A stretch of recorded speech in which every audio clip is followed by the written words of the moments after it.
Nobody tells you this. But the conversations you avoid don't disappear. They don't fade with time. They don't soften with silence. They wait. They wait in your chest. In the pauses between words.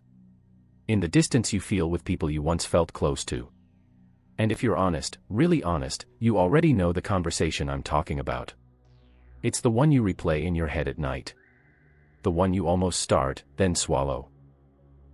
The one you postpone because you don't want to hurt anyone, disturb the peace, or open something you don't know how to close. So you tell yourself you're being patient. You tell yourself it's not the right time. You tell yourself you'll deal with it later. But later keeps getting heavier. And here's the truth most people never say out loud. Avoidance doesn't mean weakness.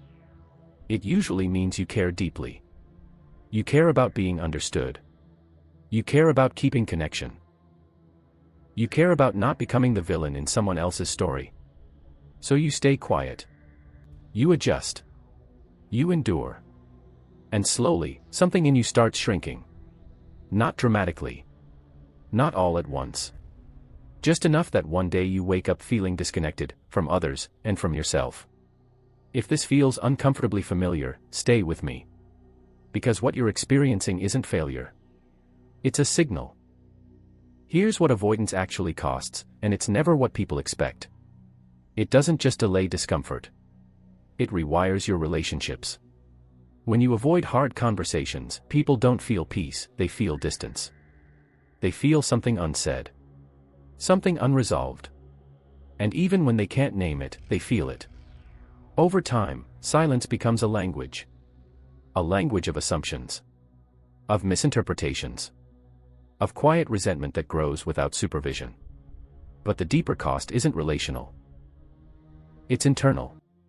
Each time you silence your truth, your mind learns a pattern. My needs are dangerous. My voice creates problems. It's safer to stay small. And that belief doesn't stay in one area of life. It spreads. You start hesitating more. Second-guessing yourself. Feeling exhausted after interactions that should feel simple. Not because you're weak, but because you're carrying too much unspoken weight.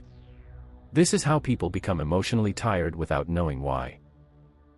This is how confidence erodes quietly. This is how authenticity gets traded for approval. And the tragedy is this: most people don't realize what's happening until they feel stuck. Not stuck in life. Stuck in themselves.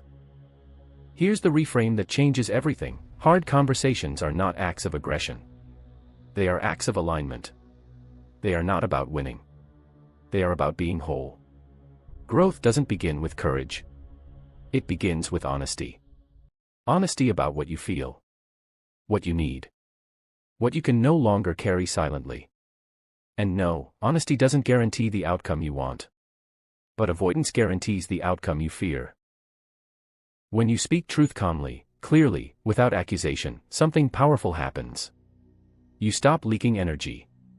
You stop rehearsing imaginary dialogues. You stop betraying yourself in small, invisible ways.